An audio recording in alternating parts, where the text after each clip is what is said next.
So back before Godzilla vs. Kong came out, I remember finding out that Mechagodzilla was going to appear in the film. And I have to admit, I was kind of bummed that Mecha G wasn't getting its own proper vs. Godzilla film. And in the same respect, I thought that Godzilla and Kong each deserved their own stage. So for a video, I wrote out what I would do with the Monsterverse phases after GVK. I used mostly Toho monsters as I didn't want to keep saying, new legendary titan. And I tried to pay homage to Toho Godzilla films with new updates, like Marvel movies do with the comics. However, for some reason, I went on to do another video and forgot all about the outline that I'd created. But when I found it again the other day, I realized that there were some amazing ideas here, so I polished it up, and here it is. We've already taken a look at the 6 films of Part 1, and now for Part 2, we'll take a look at the remaining 6 films of Phase 3 and 4 of my forgotten version of the Monsterverse.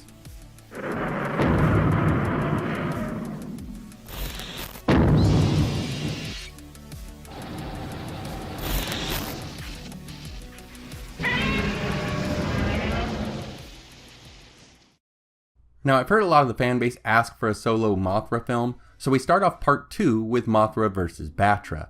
Somewhere a Batra egg washes ashore and 2 larvae are born from it. It turns out that Batra has arrived because of the unbalance that has been caused by mankind distrusting Godzilla. The larvae begin attacking cities, the military is beaten back, and then Mothra in her imago form appears and attacks, hoping to stop the Batra larvae before they can change. She is able to kill one of them, but the other escapes. Mothra then lays an egg and goes off to fight Batra. After a long battle, Batra has the upper hand, but it then flees into space, with Mothra chasing after it. We then find out that an asteroid is now heading for Earth, and the 2 Moth Titans are heading straight for it. Next up, all Titans attack, and we pick up right where Mothra vs. Batra left off. Batra approaches the asteroid and attacks it, blasting away its outer shell, revealing that it has a crystallized center to it. It's Space Godzilla. And just as Mothra catches up, Batra is killed, so she turns around and flees back to Earth. Space Godzilla lands on Earth and is challenged by Rodan, who is beaten and left flightless with a broken wing. And now the space monster is calling out to the other Titans of Earth to rise, so that it can hunt them down and claim the planet for its own.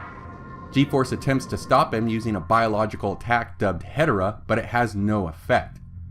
Varan and Baragon attack the Titan together, but are no match and are killed before Godzilla arrives. But now on scene and redeeming himself in the eyes of humanity, the Big G fights Space Godzilla valiantly, but is also killed. However, Junior has arrived and is able to absorb a small bit of the energy from the old Godzilla before Space Godzilla tosses him with his gravity tornado attack. But the slight power-up gave Junior just what he needed, and after a long battle, he unleashes a volley of red spiral beams that destroy both of Space Godzilla's shoulder crystals. The beast collapses, and with no movement, Godzilla is triumphant, so he lets out a roar and turns to the sea. But then Space Godzilla rises and sends out a crystal lance at amazing speed towards the back of Godzilla.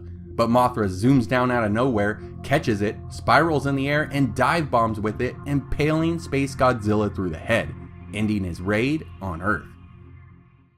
Phase 4. Son of Godzilla. Godzilla Jr. is now fully grown, and while he slept, the radiation from Godzilla's assault on Space Godzilla has mutated several insects in the survival area, giving us 3 Mantis Titans or Kamacuras, and a nest of giant Spiga or Kumonga. But the final battle is between Godzilla, who's been weakened from poison and now has to face the irradiated dragonfly titan Megaguirus. She is winning by keeping her distance, but when she thinks it's time to go in for the killing blow, she goes in to sting him and drain his power. But Godzilla always has reserves. He gets off a quick shot, almost like a bullet of his atomic blast, and Megaguirus dodges it easily while still holding Godzilla with its stinger embedded. But Godzilla wasn't aiming for its head, he was aiming for its wings and blew a huge hole in one of them. He manages to push it off, and it awkwardly tries to fly away when a Kamacuras leaps up out of nowhere, grabbing it out of the sky. Godzilla gives off a sheepish grin and heads out to sea. The Return of Ghidorah. A new Ghidorah arrives and is attacking Earth. It's bigger than the last one, possibly an elder, and is thusly labeled Grand King Ghidorah. Godzilla beat Ghidorah a few times, but is Godzilla Jr. as seasoned as a fighter as his old man was. Well, he's no less confident and confronts the Grand King, but is easily defeated, causing him to call out to all of Earth's Titans for help, setting up a destroy all monsters-like fight. It's a dozen Titans against the Grand King Ghidorah, and they hold their own for a bit until Ghidorah evolves, becoming Death Ghidorah, otherwise known as Ghidorah. In just a few moments, he's able to kill 3 of the Titans and nearly kills Godzilla, so G-Force intervenes with Mothra, a new yet untested robot, to try to distract Ghidorah. Mothra is then able to drill a chunk out of the torso of Ghidorah's tough scales and hold it for a moment before running out of energy, allowing Godzilla to land an atomic blast in the wound. Ghidorah's heads all scream out in agony and it flies out over the sea, but it doesn't get very far before it crashes down into the water and sinks to the bottom. Godzilla is hurt, now limping on a badly broken leg, and heads out to sea, possibly looking to make sure that Ghidorah was finished off. Now I know we didn't have any appearances from Kong in Phase 3, which wouldn't happen as the Kong films are some of the highest grossing of the Monsterverse, but he does return here in style for Rage of Kong, Destroy All Titans. With Godzilla healing up from his battle with Ghidorah, the Titans are rising up with their alpha out of commission. Just over a dozen Titans wake up and Kong ends up chasing them down while riding on the back of a tamed behemoth. But it would take more than him to bring order to the planet, so he recruits the second Anguirus, and Monarch helps out by activating a newly discovered King Caesar. A fun outing to prepare for the end of Phase 4 coming up next. And here it is, the arrival of Destoroyah. Now I know not everyone wants to see Destoroyah in the Monsterverse, but it's obvious that they tried to set it up or at least reference it in King of the Monsters. We begin as 3 giant Destoroyah aggregates appear on the coast of Monster Island. They are confronted by Kong, but together they're just too much for him and end up killing him. Godzilla arrives and fights the aggregates alongside both Mothra and Rodan, and all 3 are defeated. The other Titans then flee the island and the aggregates make their way to the mainland. Godzilla follows them and with military assistance tries to make another stand, but is once again losing the battle. The decision is then made to try to nuke Destoroyah. It unfortunately has very little effect on the aggregates, but it does give Godzilla a boost, allowing him to kill one of them. The powered up Godzilla now takes on the other 2 evil Titans, but they are able to knock him out, and just when it looks like they're going to kill him, a new Titan enters the fight. It's a new Godzilla, or another one of his species. But this one is huge, a good 30 meters taller easily, and it's evil looking. It attacks the 2 aggregates and is having its way with him until they join up into their devil form.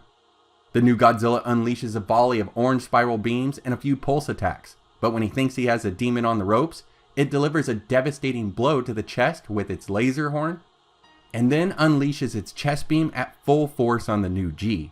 With a hole torn into his own chest, it falls and dies. But in its death, its life force reaches out to the current Godzilla, where he reaches a new and unseen stage, White Fire Godzilla. His eyes are now all white, and his dorsal fins are constantly charged white and pulsing.